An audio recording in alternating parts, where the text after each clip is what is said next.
next guest is Negar Mortazavi, the editor and host of the Iran podcast. She's also a senior fellow at the Center for International Policy. Thank you so much for joining us. I mean, we could find out very soon whether or not America is effectively going to war with Iran. It's extraordinary.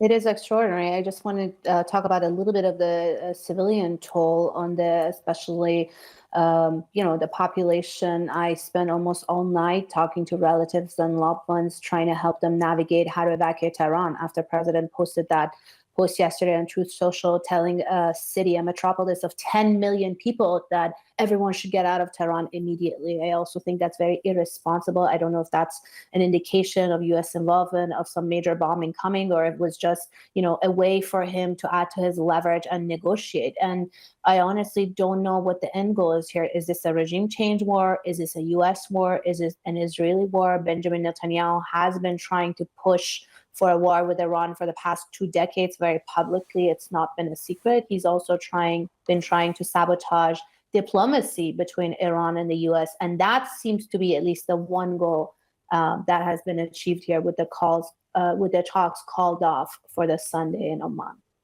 Describe what regime change could actually look like. There isn't a prominent opposition, is there? And it's very hard to dismantle. I mean, there's opposition to the regime. They have a legitimacy crisis within the population. People have grievances and they're not happy with the status quo. There's also strong civil society. But as far as having the regime in a large country, a strong central government, 80 million people population, the overthrow, this is not a video game. We're talking about Iraq and Afghanistan, potentially even bigger and more devastating. The regime is not just going to up and leave and forget, surrender on its own. We're talking about sustained air campaigns, boots on the ground. This is the kind of war that's ahead of the United States. And let's also not forget Iraq and Afghanistan. At the beginning, nobody was talking about going in for 20 years. There were promises that this is going to be fast and quick, nation building, democracy, really bad actors that they have to go against and get rid of. And then look what came out of it. And I think that's why the American people understand, and polls have shown, there's no appetite, no interest for yet another big war in the Middle East. And that's why President Trump won the election, in part because he presented himself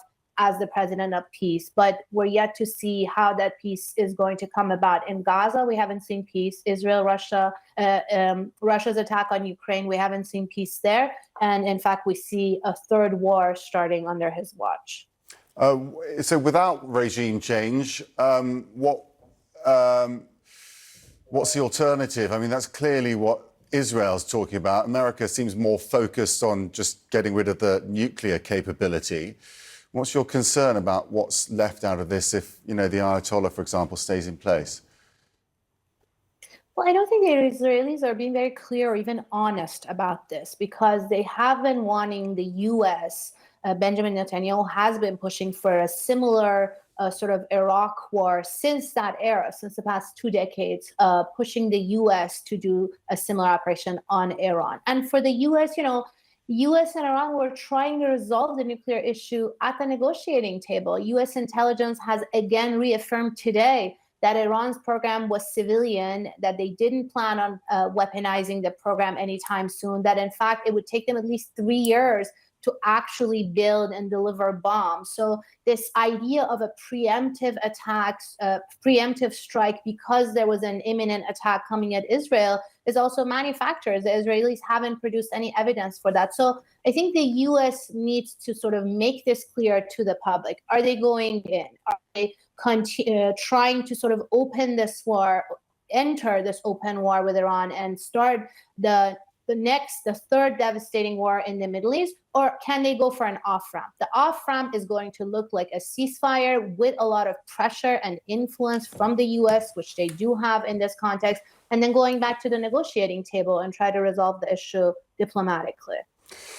Negar Mortazavi, the way you speak, it does have so many echoes of the past, doesn't it? It could be a big moment for Iran tonight after that meeting in Washington. We'll bring you all the details. Still to come tonight,